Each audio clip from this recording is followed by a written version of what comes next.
Hey, welcome to the Cannon Hall Farm podcast with us, the Nicholson brothers farmers, Rob and Dave. We're two Yorkshire farmers who, along with our dad Roger, brother Rich and the rest of our family, have turned a farm with 2 sheds and a barn into an award-winning tourist attraction. You've seen us on telly, live on Facebook, and now we've got our very own podcast. On today's show, we're going to talk about the Great Yorkshire Show and our reflections and musings about how it went for us. Coming up. We did a fashion show, which I have to say was one of the lower points of my life. I can't deny it.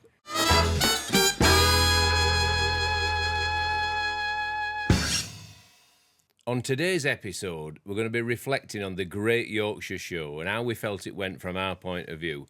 But before that, Dave, what have you been up to this week? Well, we've had a busy week, haven't we? I mean, the most exciting thing for the farm is that you went and picked up a new Shire horse. Yeah, we've had a bit of a spend. We've been looking at a horse for quite some time, and plucking up courage to have a dabble and hopefully take it further. Our big friend Ted from Durham has got a really big mare. You know, a big grey mare. We've seen it before, haven't we? We've admired it from afar. Yeah. And anyway, we've taken the plunge this week to make an investment and to try and get a foal from that mare to carry her line on, to make sure that those genes are not lost and that we can go forward and hopefully get a filly foal off her and make it a fulcrum of our stud for years to come. And the most really interesting thing is we're using some of Hercules as semen. Well, we're hoping to. You know, we're going to try and get a foal from Hercules from this really, really good quality grey mare. It's not just grey; it's got a little bit of red tinges of red, hasn't it? Well, it's a flea-bitten grey. Yeah. And in the summer, the flea bites come out red. They're not real flea bites; they're the dark patches. Yeah. But instead of being black, they're red, and I think it gives her a personality of her own. Yeah. And I suppose the story is this: 3 years ago, I think it was 3 years ago. Yeah. Silver lost a foal, so we took Silver up to rear one of Ted's foals that he'd lost the mum to. So it was a really good thing for both parties. You know, Ted got his foal reared, and we got Silver the chance to bring up a foal and hopefully quell the disappointment of losing her foal. Well, it really did. Cannonball was the foal, and she took to it straight away. But while we were there, yeah, we threw admiring glances in the direction of this big grey mare. Now we've looked at her and we've contemplated making a bid. Ted's just at the point now where he's sort of scaling back a little bit. He is, yeah. So he was prepared to let this lady go. Now I went up there 2 days ago and got her. Yesterday we washed her. We did some videos, so you'll be able to see her very, very soon. And this morning, I took her on to Harry's, where she was teased by the stallion. Yeah. The vet scanned her, but unfortunately, she just released the follicle. We'd missed it by about half a day, so we'll wait for the next season now, and then tease her again, and then hopefully use Hercules as frozen semen. Yeah. Well, that would be fantastic because Hercules was a real quality animal. And this is a really quality mare. So the combination could be fantastic. I think what I was talking to Bill about it, Bill Bedford, and what he was saying was Hercules, if he had a fault, just a little bit light in the leg for a Shire. His feet weren't as big as maybe, they might have been. Whereas this mare, she's nearly 19 hands. She's a giant. For a grey, she's a giant. And she's got feet to die for. Like massive dinner plates and a strong leg. So he was saying that the two together you're always looking for that perfect foal. This could be the perfect foal. And I suppose that's the most interesting thing. When you're breeding animals, sheep, cattle, whatever, you look at the female and you think, right, what can I, what male, animal can I put to that to improve it? And that's what you're always wanting to improve your livestock. And that's what we're trying to do with the Shires as well.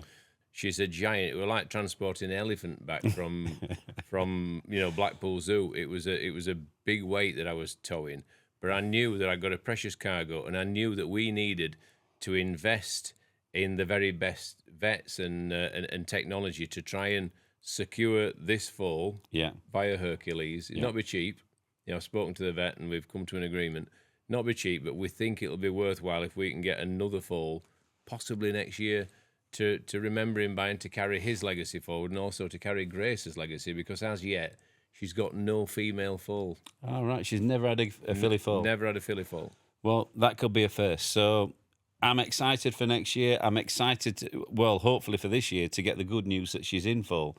But yeah, I mean, every day is a different day on our farm. We've got that much going off, that many different animals, that many different plates to spin, that it makes it one of the most, enjoyable jobs, I think, that's going around. We just missed her by half a day this morning. That's very disappointing. Sometimes you're lucky, sometimes you're not. This morning we were unlucky, but at least now we know when she's cycling, we know when to tease her again, and we know when that follicle may be released and the exact time to use the frozen semen. And this is where, because it's frozen, you need that bit more precision. Yeah. And that's where Charlie the vet will come in and make sure that we hit that spot and hopefully get that pregnancy secured. So we're going to do our best and watch this space, because, like David said, it's an ever-changing scenario.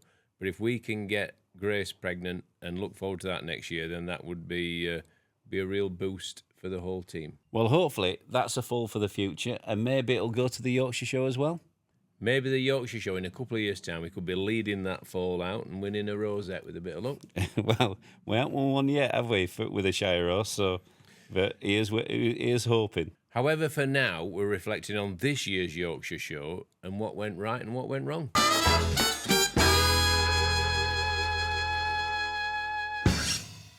The Great Yorkshire Show 2025 has been and gone, but now it's time to reflect.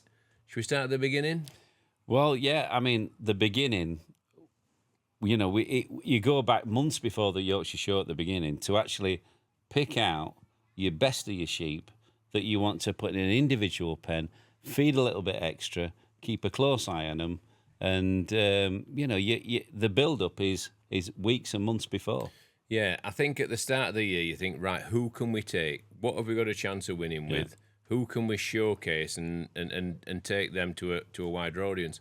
This year, we thought, naturally, Yorkshire Rose, because she's our only foal, so that made it quite easy in that respect. It was an easy pick, wasn't it? Sapphire's a great mare, admittedly older than you would normally take to a show, but I've always thought that's quite nice. That older lady, their time in the sun, who knows when she last went to a show? Possibly 10 years ago, I would think.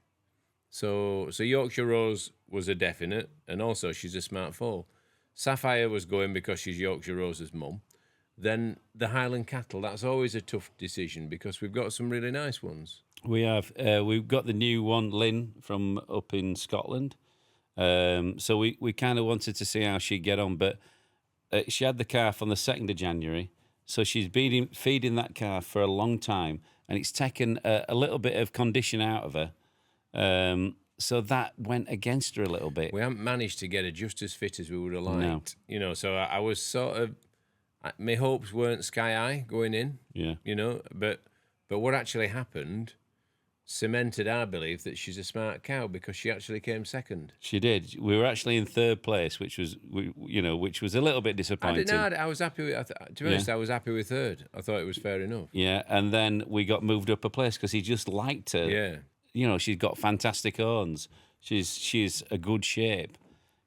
So there's a lot to like about her. She's got very feminine horns. When you say feminine horns, a cow needs to have horns of a certain shape and a certain angle, and hers are perfect for a cow's horns. But they're big, aren't they? They're wide. So that was a real tick. The fact that she came up against 2 really good cows in that class and some other good ones, Real quality. Then I thought, well, 3rd, fair enough. She's not as fit as she could be. We'll double down and we'll try and get her fitter for next year. But anyway, the judge must have liked her because he put her up to 2nd. The one that won, I think, is a really smart cow. Yeah. Not saying we could never beat it, but at the moment, it's streets head of ours. It's good, just in terms of the way it showed itself. Its head was high. Didn't need hoisting up like I were having to try and hoist Lynn's head up. Yeah. There's work to be done with Lynn in terms of a ring craft, a showing ability, but there's something there to work with. There is. And a second is good because there's, plenty of competition there. Second out of 6 or something like that. I Yeah, think. but 6 good cows. people, they take the best to the Yorkshire Show, so it's not like some smaller country shows. They might just take another one out there just to give it a bit of practice and to get it into the to the rhythm of showing. So then we got Murphy the bull. Yeah, Right. We know he's a contender. We know he's a good bull. We know he's come on since last year. I sort of hoped he would win. And that's where my hopes lay. but he was up against a bigger, longer, older bull. That bull was what, 5 years old? Yeah, probably. In its prime. Murphy is still a young bull. Is Murphy 3? 3 years, 3 months. So, in another year and a half, he could be up there with the best. Well, hopefully be toppling that older bull and taking his crown next year. Because I do think Murphy was the one I thought, don't think he showed himself just as well as he might have done. He was a bit upset when I walked into the ring. That other bull was kind of giving it all that. He wanted to fight him, didn't he? Yeah, and Murphy was a little bit upset with it. He never showed any hostility, but his head went down a little bit. He didn't like it. No. So that to me was a slight disappointment. I was hoping that we would win that class. But you can't grumble. Second is really... So we got 2 seconds with our Highland cow and our Highland bull. So that was a relatively strong start. We couldn't really grumble too much at that. And then we got third in the pairs, did we get? We did get third in pairs. Pulled in first, moved down to third. But I think there was an element of confusion around whether they needed to match in colour. But, there was definitely confusion. Yeah, there's no doubt we were up there punching in the pairs class as well. We were pulled in first, eventually finished third, but I think it was very, very much a nip and tuck decision. In my mind, if I looked at all those pairs of cattle, which 2 would I want to own? I'm not being biased, but it was our 2. But that's down to the judge. So that was the Highlands done. 2 seconds and a third in the pairs. So couldn't grumble too much at that. Got to be relatively pleased. Still chasing that elusive victory. Went on to the short-horns, and we'd taken Big Red and Sultan. Yeah. Now, Sultan, I didn't see it, but Sultan, by all accounts, showed really well.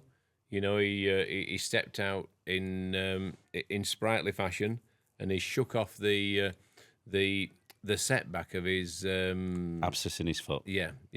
So talk about that, David. The abscess in his foot. Just before we took Sultan, we had an appraisal from Andrew Hurd, the foot trimmer, and he liked what he saw. The infection had gone. He was walking on it well, and he said, just keep an eye on it. Give him a few days. If he's still walking like that, he's good to go. For context, Sultan got an abscess in his foot 3 weeks before the Great Yorkshire Show, which was a real setback. It was not necessarily a killer blow in terms of him not going, but equally it wasn't ideal preparation either. And we went into overdrive in terms of giving him the antibiotics, the anti-inflammatories, the pain relief. We washed that wound with iodine to make sure it dried up and cleaned up and healed up as best it could. And fantastically, we managed to get him to the show, and he was sound throughout the show. So that was a real success. And he's still sound now. Yeah. But he was in at first. I was talking to Ian, who was showing him, and he says, I thought I had it. I thought I had that first rosette. And then just at the last minute, he put him to second. Yeah. Disappointing. But to say where we were in terms of he nearly didn't go, Yeah. can't be too unhappy with that. Second place at the Great Yorkshire Show in a breed that is keenly contested. The beef 100%. shorthorn is a popular breed. They come from all around to try and win that prize. A lovely bunch of people as well. Yeah. Now, right, so we've got three seconds up to this point. Yeah. And a third with the pairs. And we were thinking Big Red was the one to lead us to a glorious victory. Now, she did end up at the end of the line, but it was the wrong end. It's the end you don't want to be at. Now, I think the judge said that he felt she was a little bit undercooked in terms of condition. We could never get her as fit as we wanted to, could we? Well, again, she's feeding a really good calf, and everybody admired the calf. They did. That calf is a prospect for the future. Yeah. So, yeah, So no rosette there. So so the day was looking very blue. A blue rosette is second. A red rosette is first. But we are up there punching with the best of them. And then it was the turn of the Shires. Yorkshire Rose was up against another foal, and it was really, really nip and tuck. Now, I've had a lot of people say to me, I thought your foal should have won. I thought it were just a bit better. But anyway, the judge's decision is final, and the judge has an unenviable job, because you're only going to please one person, aren't you? You are. And you take the decision in the spirit that it's given, and we would always respect the judge's decision. So we know that she was close, and we know that we've got a foal that's well worth persevering with, and it's a foal that will be staying on our farm for years to come, hopefully. Yeah, and she moved well. Hannah, who's just started working at the farm, was showing with Ruth. Yeah. And Hannah ran the foal, and it's a brave thing to do, to run a foal on a long lead. She gave her a nice long rope. The foal was able to express itself. It was able to strut its stuff and really, you've to dare to dream sometimes, haven't you? You've got to be brave on the ball. I wouldn't have done it. No. I'd have kept it short and kept it safe. But hey, she did a lot better job than I could have done, and credit to Hannah for that. Yeah, it was good to watch, and the foal looked fantastic. It ran free, didn't it? Yeah. It really showed itself off to best effect. And it's a grey foal, and it's got this lovely black mane at the moment. It will get lighter, but she looked fantastic. I thought, wow, There was another just one great moment horse. when it bucked and kicked and just missed Ruth, didn't it? Yeah. So, but that's the perils of showing. You're showing a foal. You're not showing the finished article. You're showing something that's very much at the start of its showing journey, and she just jumped for joy, and she looked a picture. The day was blue, but I didn't feel blue. We're up there with the best of them, and that's all that counts. Just to finish up on Shires, David, obviously we've had the massive setback of losing Hercules, and to see Sapphire and Yorkshire Rose, Hercules' mum and sister, in the ring, it certainly brought a lump to my throat and a lot of people's throat. A lot of people came up to me, expressed sympathies and sadness about what happened to him. People were super nice, and they genuinely cared. So yeah, I think to see them there in the sunshine, showing well and almost getting that first place was a really nice thing. Well, the Yorkshire Show, Rob, it was red hot. The sun was shining, the sky was blue, and we needed our factor 50 on. But today, I don't know if you can hear it, the rain has eventually arrived to Barnsley. Yeah, it's rain that we probably need. 100%. But I never really welcome it. I always like nice weather. I like rain on a night time, and then during the day, it's nice and dry for our customers. So Wednesday was a day about sheep. It was, but And it was a day that we had to leave it to the team to deal with. We did. And we were taken away by the Great Yorkshire Show. We were working for them, and we were at their disposal for all kinds of things. it was good fun, wasn't it? We started off the day icing cakes. Was that the first thing we did? Yeah. Yeah. Yeah, so we went to the food hall. We got mic'd up. You had the Britney Spears mic on. And then we met a lovely lady, and we started. She gave us we had a cake each, and we had to ice it. And I've got to say, I really enjoyed it. Yeah, Charlie from HG1 Bakes, who actually got married at Glastonbury the week before. Yeah, that's very rock and roll, isn't it? Yeah. So we were to ice a cake each in the livery of the Great Yorkshire Show, so to try and reflect the colours and designs that reflected well with the show, and it was loads of fun. She was super nice. She was very encouraging, and it's certainly a hobby that I think would be really nice to take forward, and something I might try and do in my quieter times in the winter and hone my skills. So I quite like that idea. Like down in the bakery, right? We could have a little icing contest, and then we could sell them to the No, customers. I'm talking about just doing it personally. Oh, for fun. For my own personal development in cooking. But who's going to eat them? That is a problem. Because Why don't you just I don't eat cakes. Why don't you get a load of gingerbread men and ladies And do a face. And you could even gingerbread pigs. I do like piping, actually. Yeah. It's about constant pressure. Yeah, and smooth movement. Yeah, constant pressure. You've got to make sure that icing flows evenly. Yeah, and you don't want any air pockets in your bag, because all of a sudden you go, then it'll go all over the place. I had a bit of a trump in mine. Yeah, you don't want a trump. It blew off and it just spoiled it a little bit. But So icing cakes to start with. Then did we go to see Christine Talbot, formerly of Calendar, the ITV Regional News? I think we did, and we had a little show to do. Stage show. Yeah, and book signing after it. And I've got to say, they had some new film footage that Daisy Beck had given them. Yeah. So it was totally different from the year before. Yeah. And it had a different feel to it. Yeah, we had a nice, as many people as you could fit in, weren't there? It was a full house to come and listen to us and talk about our book and what the year had been like for us and reflections on farming and country life in general. Yeah, it was super enjoyable. After that, where did we go? Well, we were on the stage with Christine for about 25 minutes, something like that. Then we signed books for probably a good half hour. And then we went to look at the long wool sheep. We did, yeah. And they were nice sheep, actually. Yeah, they were. And that... Wensleydale sheep. That's it. Wensleydale long wool. And they got a grant from someone at the Wensleydale Sheep Society to take this exhibition around shows around the country. Yeah. And so that was something that they wanted us to take an interest in, have some photos with, and talk to the people at the Breed Society about what makes Wensleydale sheep special and the long wool breeds in general. I was impressed by the confirmation, the build of the sheep. I thought they'd just be a little bit thin and, not great, but they were super impressive. And then we went back and did a fashion show. We managed, we got a bit of lunch, didn't we, down in the members' pavilion? Yeah. And then we went and did a fashion show with, was it Joe Seals? He was there, yeah. He was apparently an influencer. From Barnsley. Yeah. YouTuber. Yeah. Nice kid. Yeah, friendly kid. And so we met him. We did a fashion show, which I have to say was one of the lower points of my life. I can't deny it. It's one of the most uncomfortable things I've ever done. Well, it's like this. You haven't prepped for it. You haven't gone in there. You haven't, because they could have just said, right, you walk out there, do a little twirl, walk back in, let the team... I did what I had to do. I put my coat over my shoulder and I tried to look confident. But anyway, it had to be done. They wanted us to do it. Yeah. And you managed to bag yourself some free clothes. So did you. Yeah.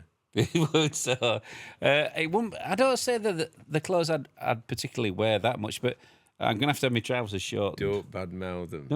No. The trousers were all right, but I'm going to have them shortened because they were that much too long. I were actually 12 inches too long. Were they? Yeah. I was actually quite happy with the clothes I got. I like your shirt. I got 2 pairs of green trousers, lightweight trousers. Yeah, I've got 2 pairs of black. 136, 138. Me too. And which ones fit you? Well, I tried the 36 on the fashion show, and they fitted me. I buttoned them up, but probably the 38 might be slightly too big, and the 36 might be slightly too small. I think I'm a 37. I think I'm. And I've got a lovely green jacket, waterproof jacket, ideal for today. A nice anorak you've got, haven't you? Yeah, and a nice. My blue t-shirt's nice. Yeah. It's an ideal coat if I were going to football. Lightweight. And forecast showers. I could take that with me. If anyone's seen Coronation Street and seen Roy Cropper, it's the kind of anorak that he would wear. That's not very nice saying that for the brand. No, but it's a nice anorak. It's quite cool. It's a good make. It's green. And I've got a black bomber jacket. Yeah. I wanted to swap me with it. And Rav said, no, I like my bomber jacket. Anyway, there we are. Anyway, we bagged some free clothes, which is always nice if you're a Yorkshireman. But the penalty was a heinously embarrassing time on that stage, doing things I knew looked ridiculous. But it were full. The audience were full again. Yeah, but you know why? Because it was that hot outside. They were trying to get some shade. Okay. All right, then. I don't think they were there to see anything about fashion. Not with us, anyway. Joe Seals looked more at home, but yeah. Anyway, so that was that. That was a bit that had to be endured and got over with. And once it were done, that's like a weight off my mind. And did we do another chat then, or not? Another chat at 3:00. Yeah, 3:00 chat. And then were we done then? We did another book signing. Yeah, which took a while. And I think that was that. So that was our day at the Great Yorkshire Show, working for the Great Yorkshire Show. So we were very honoured and proud and privileged to be asked. Thoroughly enjoyed it, particularly Christine Talbot's chats and the cake decorating. What a lovely lady she is. Yeah. And if you didn't watch last week's episode of the podcast, please go back and have a look, because that was behind the scenes at the Great Yorkshire Show. Henry filmed it, and I'm sure you'll agree it's an interesting watch. 100%. Now, what we haven't talked about was the finale of showing. The sheep. Yeah. Now, all our big hopes were on our ram. This should have been our time to glory in Hierarchy's greatness. Yeah. But Hierarchy was in the lead. He was first, and then they let the tups go to see how they moved. And this other tup belted Hierarchy and upset him. What tends to happen is the judge will make his initial assessment. He'll put them all in a line based on who he believes is the best, right through to the worst. Can be a brutal experience if you end up at the wrong end of the line. As it happened, we were at the right end of the line. Hierarchy was winning. The last obstacle that he faced was the fact that they let all the sheep go, and it's the opportunity for the sheep to show the masculinity, to show how they move when they're not restrained by their human shower. And this was for Hierarchy to get out there and impress the judge and boss the other sheep a little bit. Unfortunately, he stood there and a big sheep came and ambushed him. Bang. But jumped him from behind. Oh, that's where it happened. I suppose it was an assault. Oh, dear. You know me, if I'd have been there, I'd have seen what was happening, and I'd have stepped in and just moved them apart. So you're blaming Philip? Yes. Philip did show. He should have been there and showed it properly. Yeah. Well, we didn't see it, did we? But apparently he got jumped from behind. Yeah. It disconcerted him, knocked his duck off for a little while, and he then didn't show his own masculinity. Just for context, when I've been showing animals, Philip from the sidelines was going, David, it's leg, right? So you've got to get it stood square. And you think it's stood square, but from a different angle, you can see better. Now, Philip is being right, but I'm just like saying, Philip should have stopped it, just for a bit of fun. Philip, if you're listening, I'm sure you did a great job. The upshot of it is Hierarchy got jumped from behind, knocked his duck off. He wasn't able to show his masculine prowess, and he got moved from first down to second. And the killer blow for us, the one that jumped him from behind, moved up to first. Yeah. So he got ambushed. Well, Rob, maybe next year will be our time to shine. Well, Hierarchy is going to the National Breed Show in Carlisle at the end of August, so he will get the chance again to prove he is the top dog. We think he's a really smart tup. We do. And if Philip's showing him, I'm going to just say, look, make sure nobody hijacks him this time. Maybe you need to show him. Maybe I do. And then Philip can go, David, its leg, move its leg from the sidelines. So, all in all, the Great Yorkshire Show was full of triumphs, minor tragedies, but lots and lots of fun. We hope that you enjoyed listening and watching to our reflections on it. But all in all, a great 4 days. Very tiring and extremely hot. And we'll be back next year for more.